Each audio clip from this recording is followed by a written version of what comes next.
भगदड़ के पीछे कौन था, इसकी रिपोर्ट सीएम योगी के टेबल पर रखी गई। एक महंत को धोखा देने वाला कोई और नहीं बल्कि उनका खुद का बनाया सिस्टम ही था। आम लोगों की जान का जिम्मेदार कौन था, ये पूरी रिपोर्ट आपको समझा देगी। रिपोर्ट साफ दावा करती है कि अधिकारियों के बीच कोई कोऑर्डिनेशन नहीं था, जिसके कारण वहां हादसा हो जाता है। मेले के एसएसपी राजेश द्विवेदी और सीनियर अधिकारियों और कंट्रोल रूम की दिशा अलग अलग कैसे हुई। महाकुंभ नगर जिला नया बना, वहां अधिकारियों की तैनाती जिले के मुताबिक की गई। मेला क्षेत्र और प्रयागराज जिले के अधिकारियों के बीच कोई कोऑर्डिनेशन नहीं था। प्रयागराज जिले के कमिश्नर खुद मैदान पे आकर वो काम कर रहे थे जो उन्हें नहीं करना चाहिए था। सूत्र कहते हैं कि रिपोर्ट पे कई चौंकाने वाली बात लिखी गई। सबसे बड़ा खुलासा ये हुआ है कि अधिकारियों की हनक भारी पड़ गई। अधिकारियों में कोई कोऑर्डिनेशन नहीं होना। यहाँ DIG Vaibhav Krishna control room में बैठकर सीधे भीड़ से बात कर रहे, जबकि उनको अपनी पुलिस को बताना था। जो भीड़ में तैनात थे सिपाही, वो भीड़ को समझाते कि किधर जाना था, किधर आना था। उधर खुद कमिश्नर के पास माइक है और भगदड़ की आशंका जताते आएंगे और भगदड़ मचने की संभावना है। तो सुनिए वो रिपोर्ट जो किसी मीडिया हाउस ने आपको नहीं बताई। प्रयागराज के कमिश्नर विजय विश्वास पंत का बैच 2004 है। वो प्रयागराज के कमिश्नर है, यानी मंडलायुक्त। ये पद किसी आईएएस के पास ही होता है, यानी प्रयागराज मंडल के सबसे सीनियर अधिकारी का पद इन्हीं के पास है।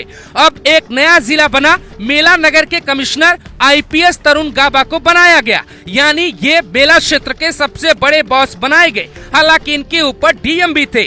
तरुण गाबा का बैच है 2001, यानी सीनियर तरुण गाबा है, लेकिन उन्हें मेले की जिम्मेदारी मिली जरूर, लेकिन रिपोर्ट प्रयागराज जिले के कमिश्नर विजय विश्वास पंत को ही करना था। यहाँ एक बात समझिए, एक आईएएस है और एक आईपीएस है। अब आगे बढ़िए। इन दोनों अधिकारियों के ठीक नीचे आईपीएस वैभव कृष्ण है, जिन्हें मेला क्षेत्र का डीआईजी बनाकर भेजा गया, जो 2011 बैच के अधिकारी। वैभव कृष्ण के जो रिपोर्टिंग बॉस है, उनका नाम है तरुण गाबा।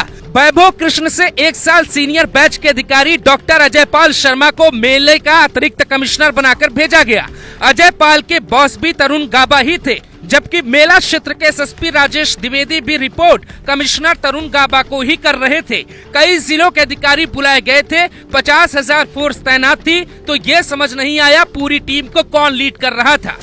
इस पूरी बात को समझने के लिए थोड़ा और वक्त दीजिए। अब ये तस्वीर देखिए, ये हैं विजय विश्वास पंत, प्रयागराज के कमिश्नर, जो खुद भीड़ के सामने कहते हैं आएंगे और भगदड़ मचने की संभावना है। तो सवाल उठता है कि इनके नीचे के अधिकारी कहाँ थे? क्या अधिकारियों में कोई कोऑर्डिनेशन नहीं था? इसका एक सबूत दिखाते हैं। 27 जनवरी को योगी आदित्यनाथ प्रयागराज गए, वहां अधिकारियों के साथ बैठक की। उस बैठक में मेला क्षेत्र के अधिकारी और प्रयागराज जिले के अधिकारी शामिल हुए, जिसमें ये सभी अधिकारी शामिल थे। योगी ने बैठक में कहा था कोई घाट पर नहीं सोएगा, कोई बैग रखकर वहां आराम नहीं करेगा, भीड़ पे पूरा नियंत्रण होना चाहिए। तो फिर घटना के 8 घंटे पहले प्रयागराज के कमिश्नर विश्वास विजय पंत खुद भगदड़ की बात क्यों कहते हैं? अगर उन्हें ये कहना ही था तो अपनी पुलिस को कहते, टीम को कहते, एसएसपी राजेश द्विवेदी को कहते। यानी यहाँ अधिकारियों का अपना ईगो आ गया।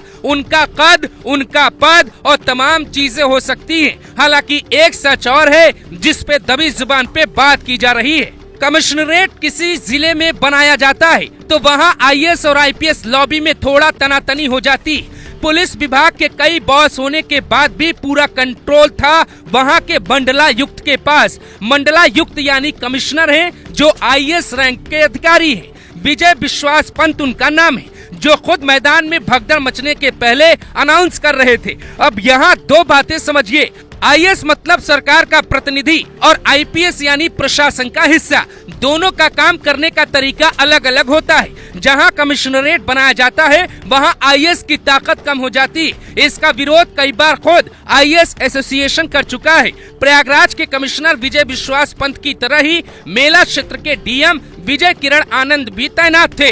अब यहाँ पूरा का पूरा कंफ्यूजन हो गया। मीटिंग में सीनियर अधिकारी तो ये बात समझ पाए कि किसको क्या करना है, किस अधिकारी को किसको रिपोर्ट करना है, पर मैदान में तैनात हजारों की संख्या में सिपाही दारोगा और सीओ रैंक के अधिकारी लगता है कि समझ ही नहीं पाए कि पुलिस विभाग में चल क्या रहा है, क्योंकि यूपी में अभी तक कुछ जिलों में ही कमिश्नरेट की व्यवस्था लागू की गई है। यानी यूपी पुलिस के जवान कमिश्नरेट सिस्टम को ठीक से समझ नहीं पाए। अब कौन अधिकारी कहाँ, किसका बॉस है, किसका आदेश है, ये सब सुनने वाली पुलिस को समझ ही नहीं आया कि वहाँ भीड़ को रोकने या संभालने के लिए क्या करना चाहिए। ये मुख्य वजह मानी जा रही है जिसके कारण वहाँ पे भगदड़ मच गई। नमस्कार, मैं हूँ प्रीति शुक्ला, 7 भारत न्यूज संवाददाता। हर पल की खबर पर हमारी नजर। हमारे चैनल 7 भारत न्यूज को लाइक करें, सब्सक्राइब करें, शेयर करें, बेल आइकन प्रेस करना ना भूलें।